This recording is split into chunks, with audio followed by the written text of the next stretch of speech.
Russia hopes to ship its food and fertilizer products to Africa by strengthening its cooperation with the continent. The second Russia-Africa summit is expected to discuss ways and means of how Moscow can push bigger volumes of exports to Africa. Russian President Vladimir Putin says Africa will not go hungry and commits to sending food both on a commercial and free of charge basis.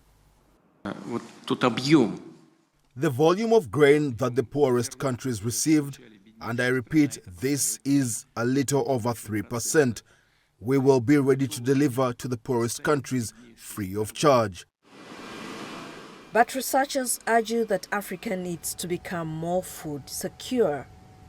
Not regard that free of charge supplies of grain and fertilizers can improve both economies, the national economy of Russian Federation and of any African country, because we know quite well that the just presents which are given, they usually deteriorate the situation with the national economy.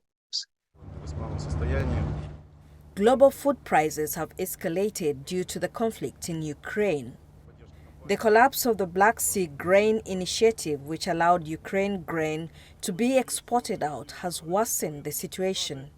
With a bumper harvest expected this year, Russia says it's able to replace all the grain coming from Ukraine, but it accuses the West of limiting its capacity to supply the poorer nations by not meeting its demands. Russia says restrictions have made it harder for its traders to process Russian payments or obtain vessels and insurance. But the summit brings hope with support from African leaders to ease existing tensions. The new possibilities for Russia to break the situation concerning the sanctions, and grain is a very important item which can be included into these new agreements. The UN World Food Programme warns millions are going hungry in the Horn of Africa. The summit at Saint Petersburg could be an opportunity for trade to grow between Africa and Russia. Isabel Nakirya, CGTN Moscow.